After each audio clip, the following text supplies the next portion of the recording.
Someone was on vacation and probably forgot they had a show to do today. It's just a wild guess.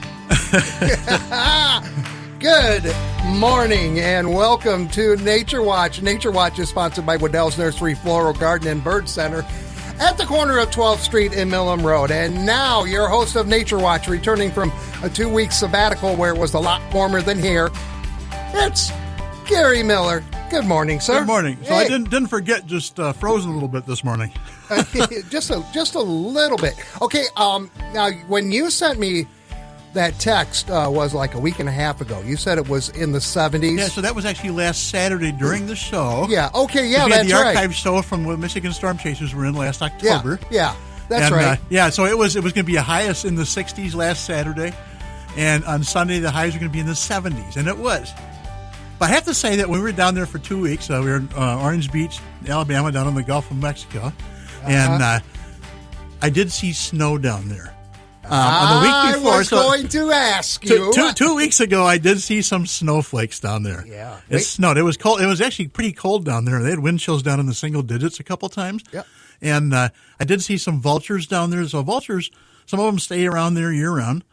Some of them are northern vultures, might go down there for the south, but I could just imagine a couple of the vultures. I saw a whole group of them sitting on a cell tower, and just could imagine one of them nudging the other, Mildred and Frank out there, and Mildred says, "I told you we should have gone farther south." It was cold down there, but it was also nice and warm and sunshine, so it was nice to see the sun. So coming in, I said there's some clear skies to the north, so we might see some sun yet this weekend. But in the next 2 weeks, we're going to be hard-pressed to get over the temperature of 32 degrees. I know this. I almost feel like I brought all of this on when I said we needed a harsh winter. I am sorry. You can... okay. Well, so I texted Jim last Saturday during the show, and it's a great archive show to listen to, and then sort of rubbing in a little bit about the heat. Not used to the sunshine. I jokingly told him maybe I need to get snowed in down here, and didn't imagine that Winter Storm Fern was going to be so drastic. But is that what they called it, Fern? Yes, yeah, they called it Fern. I didn't. I did not go to the Weather Channel to see what they named anything, so I just left it alone. On the way in, I saw a couple flocks of snow buntings. So they're down here from the Arctic. Okay, and actually saw two of them on the way in. So they're out and about. If you have a chance to get out and leisurely, safely drive down some of those back roads, you'll probably see some, especially in fields, some smaller flocks of snow buntings flying around. Okay. So, just not used to the cold. Yeah. Coming back, we had snow on the ground, snow and or ice on trees from basically the north side of Alabama, or definitely in Tennessee, all the way through Tennessee, Kentucky, Indiana. Pretty white. Yeah. And that's pretty darn far south for snow. Okay. And they don't know how to handle it down there.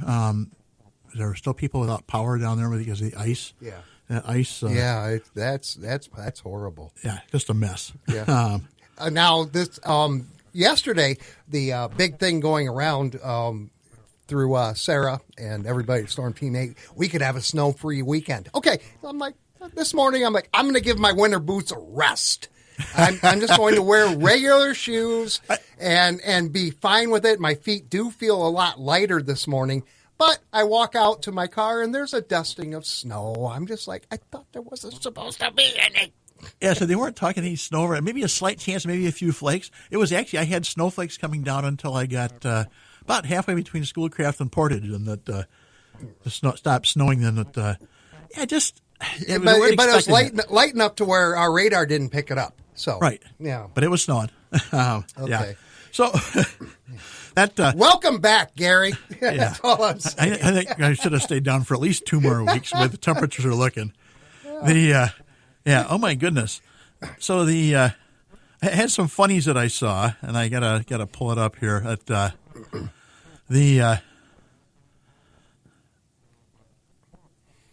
I'll find it here in a little bit. Okay, find it in a little bit. We should probably do something right now. We haven't done it in 2 weeks. But, so I wanted to mention actually today, tomorrow, at 5:09 p.m. is the next full moon, which is called the snow moon. And it's the full moon in February, named after abundant snowfall in the northern hemisphere. We can really,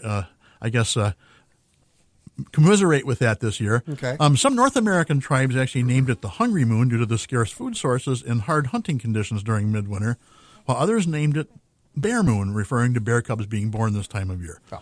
Celtic and Old English names for the February full moon are storm moon and ice moon. Oh, So, okay. welcome to February. There you go. We'll talk a little more about that in a little bit here. Yeah, because we have something to do. But I do want to mention that we have, of course, Friday the 13th to look forward to this month and next month. Yes.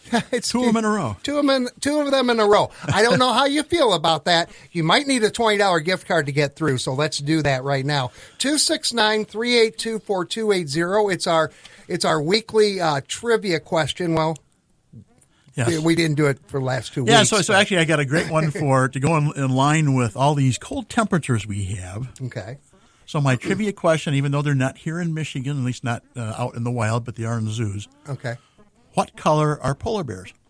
Okay. There you go. And I'm going to give you a big hint. It's not white. Okay. So we just took one color off the board, 269-382-4280. If you want to take a guess at this, give us a call right now. First correct caller will win a $20 gift card to Waddell's. Yes. So what color are polar bears? Yeah, simple. And simple. So I happened to see this little tidbit of information, and I thought, oh gosh, how appropriate with all the cold temperatures we've had. Mm-hmm. Some other neat weather facts. Heavy snowfall that obscures sight can make a person feel nauseous. So next time we have that heavy snow, go out and experiment and see if that makes you feel nauseous or not.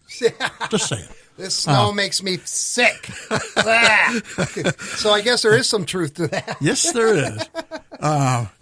So actually, the cold weather has really hit the birds too, because the birds are really looking hungry. And lo and behold, tomorrow starts, the 1st of February, starts National Bird Feeding Month. Oh. So a great time to make sure you got that food out for the birds.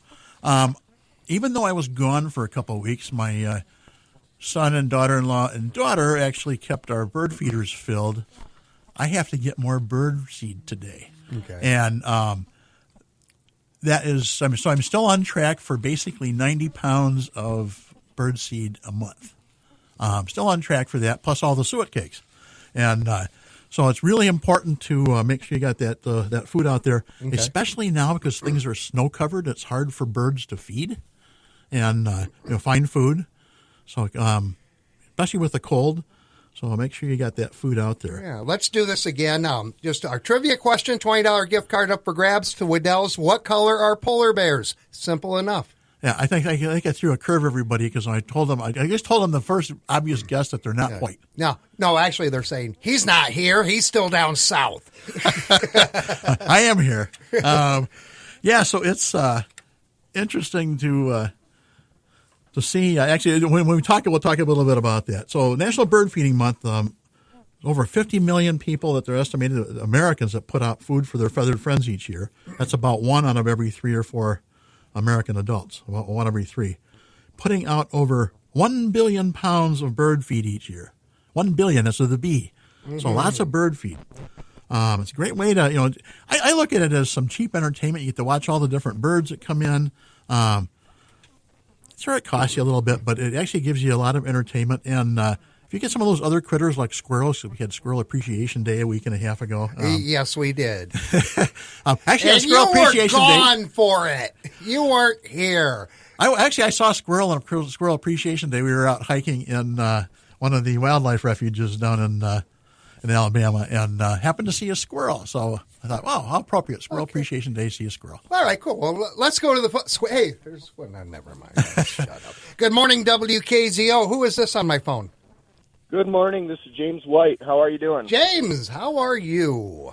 I'm a little cold. But well, we all are a little cold, and Mother Nature. I thought we were going to get by the entire weekend without seeing any snow, but no, it just didn't I was happen. surprised to see it this morning. Yeah, so was I. Okay, our trivia question: what color are polar bears? Well, I know they're probably not. They're cold, but I think they handle it better than us. You said not white, so I'll say cream or like a light yellow. Oh, that's actually a good guess, but that's not correct. They can be green, and that's usually when they get some algae growing in their No, fur. cream, I said, like a cream color. Cream. not- Oh, Cream. cream. Yeah, Not yeah. green, cream. Oh, sorry, my Yeah. hearing aids. Yeah. No, so actually, that's still not the correct color. Oh, okay. well, Well, there you go. That's too close to white. Okay, so let's think about this, James, as I let you go here.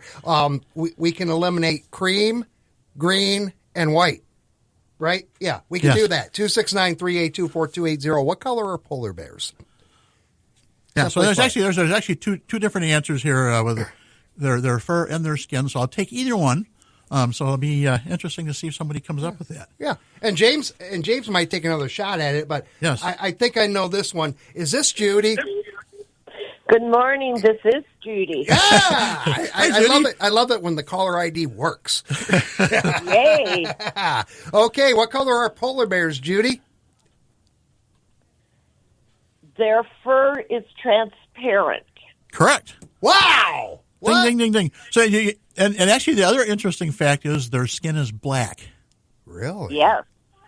Which makes sense because they absorb the sun rays and actually helps them keep warm. But their fur is hollow and transparent, and it captures light in a way that it gives it that white appearance. And the interesting thing besides their dark or black skin absorbing light better and getting that heat, they also has a high melanin content that helps protect them from the increased levels of harmful UV radiation that the Arctic receives. So, so next time you see a polar bear, if you're at the zoo or something, or if you're out in the wild, you probably don't want to get too close to them. They're out in the wild, but the zoo, see if you can see their black skin underneath that transparent fur that's reflecting white. All right, there you go, Judy. You are a winner of a $20 gift card. I do need you to hold the line, and I'll get some info from you during the break, okay? Okay. Thank you, guys. Thank you. Appreciate Good it. job. I guess transparent is a color. Well, it's transparent, so it reflects white, so it's sort of basically clear. Right? And so it reflects that, it absorbs that light just like everything else, and whatever light it reflects back out is what you see. Okay. And All so right. you see that white on the polar bear, and actually they have 2 layers of fur, so they've got a smaller, more dense fur underneath, and because of that, when you have lots of transparent or translucent particles or hair, when you get a mass of it, it appears sort of white anyway, but then with that light reflection, you get that white. This is such a colorful But I show. mentioned they also get green sometimes. So usually in zoo situations, because they're in warmer temperatures, and their fur ends up getting algae growing in it, and thus they can have a green tint sometimes. Okay. So, but they're still their hair is their fur is still transparent. Okay. Okay, cool. I'm going to get some information from Judy, and let's stop down for 70 seconds. Back after this on Nature Watch on WKZO. When it comes to houseplants, can we ever have too many? Fill your home, office, or dorm room with beautiful plants from Waddell's Nursery Florist and Garden Center. Waddell's just received a fresh shipment, and this week they're all 20% off. Want plants that don't need to be watered very often? Get succulent plants. Want something that can grow in a poorly lit area? Try pothos plants. Are you looking for an easy care houseplant? ZZ plants are sure to be some of your favorites because they don't need much light and are easy to grow. Check out the air plants ready to hang. They make a unique gift. No green thumb required. More beautiful choices include ruby red ficus, dracaena, anthurium plants, and many more. This week only, get your houseplants on sale and purchase new pots for them, and Waddell's experts will repot them for free. Want to learn more about houseplant care? Come to Waddell's seminar today at 10 o'clock and learn from Dr. Philodendron about caring for many varieties of beautiful houseplants. See Waddells.com for more information. WKZO. I like the local news. More local news on the radio than any other station in town. And online, too, at WKZO.com.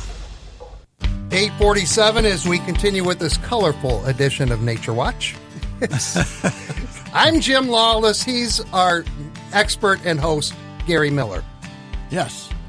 So one of the funnies I saw, and I can't find it now. I had it saved. But it was actually a forecast up in Alaska. When I was down in Alabama, I was looking at the National Weather Map and looking at all where the storm warnings and advisories were. And there was one out in the middle of Alaska. And so I happened to go to look in the National Weather Service's website to see what the what was going on there. Just curious, see how cold it was going to be. Not much different than here, actually. Just a touch colder. Okay. And but their forecast every day was, and this went from like a Thursday night through like Sunday evening or so. So night and daytime forecast. Sunday night or Thursday night, snow. Friday during the day, snow and then a chance of snow. Friday night, chance of snow.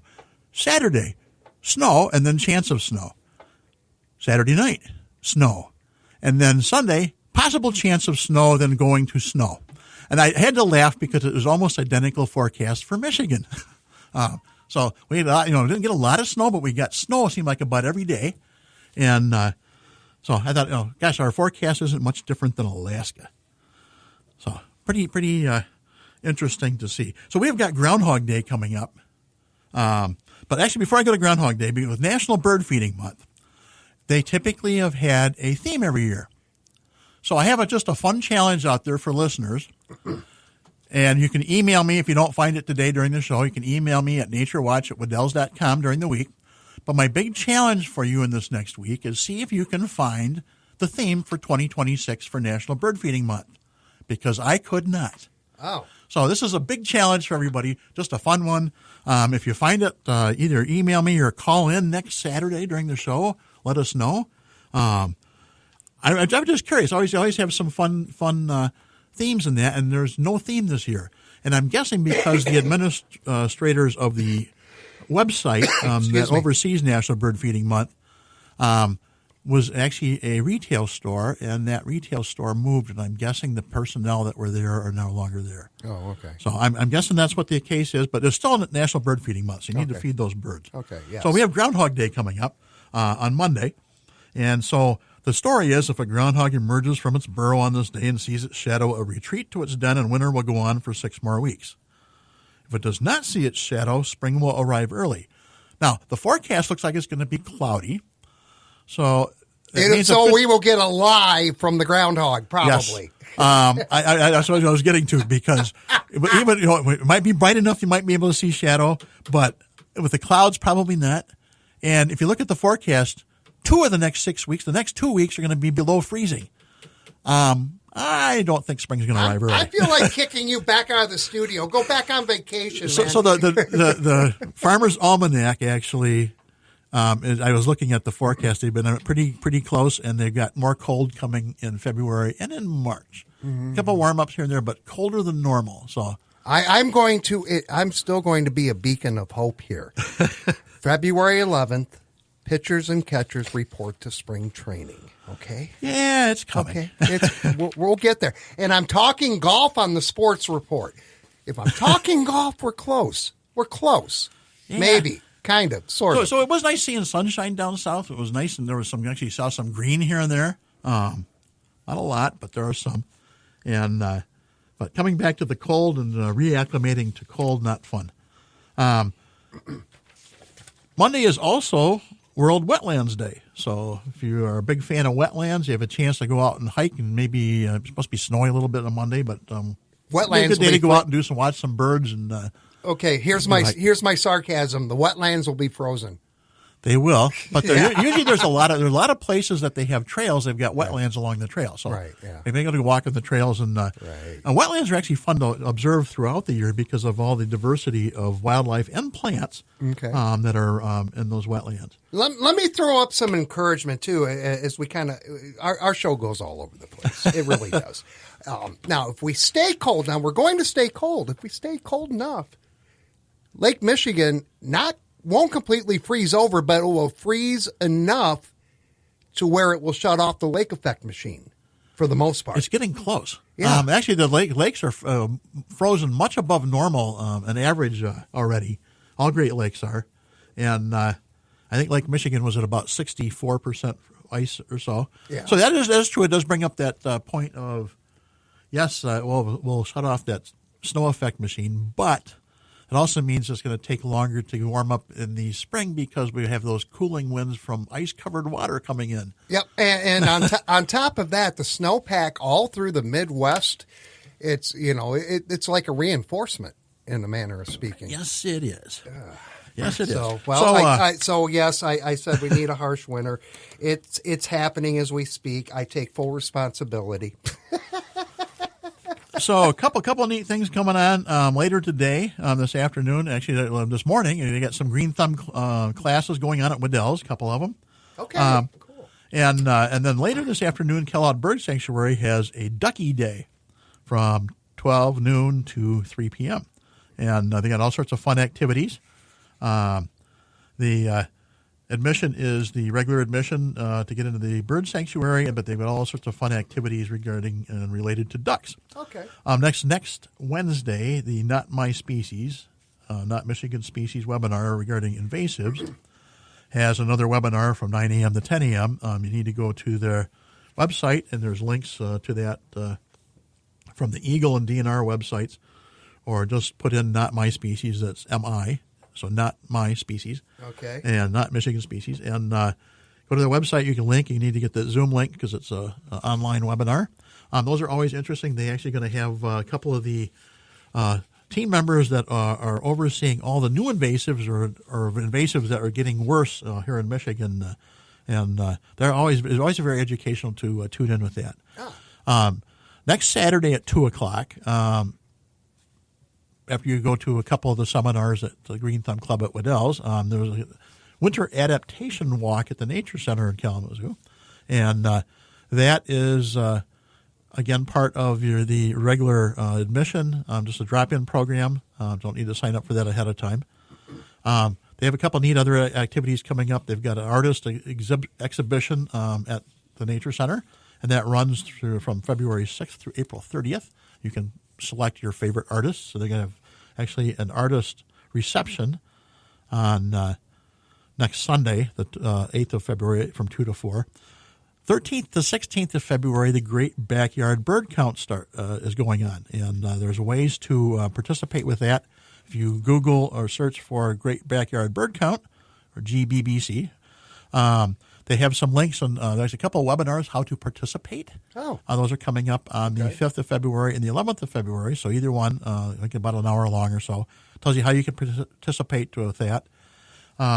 So with the weather being so cold, it's important to have some really good, valuable food out for the birds. And so we want something that's got a lot of high energy. The best choice for feeding the most birds is black oil sunflower seed.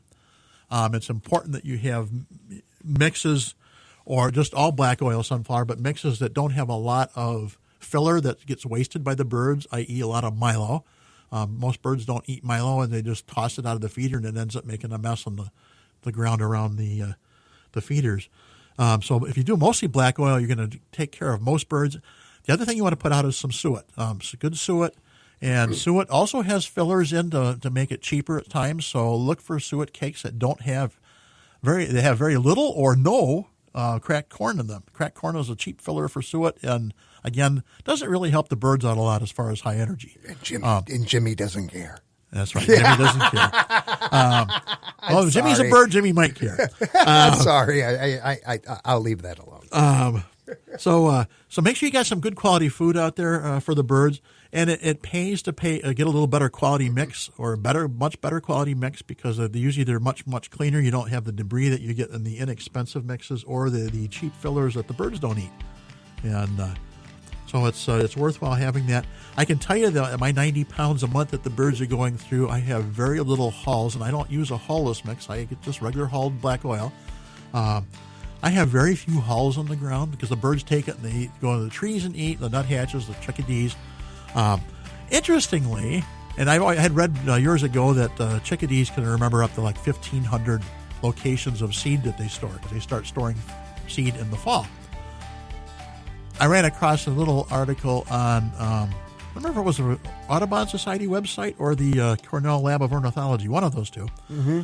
That chickadees actually can remember up to 30,000 locations of seed. Wow. Their memory is much better than mine, I can tell you that.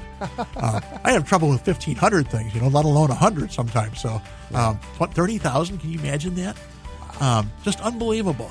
So obviously I don't remember all of them, but they can remember that many of them, or up to that many. Wow. So just phenomenal, because they've done research on that. That black oil makes a big difference. And like I said, I don't use this hulless mix, so I have mostly black oil. I have a little bit of millet in mine. It's got some peanuts in it, so the peanuts are another high energy for like the chickadees. We'll eat some peanut pieces. Blue jays and nuthatches really like the peanuts. Some of the woodpeckers like peanuts. Oh, there you go. Gary, thank you, my friend. Good to see you again, finally, after 2 weeks. I don't look too frozen, I don't think. There you go. And thank you for listening to this edition of Nature Watch. Tune in Saturday morning at 8:30 for Nature Watch, brought to you by Waddell's Nursery, Floral, Garden, and Bird Center at the corner of 12th Street and Millam Road, right here on 590 and 106.9 FM WKZO.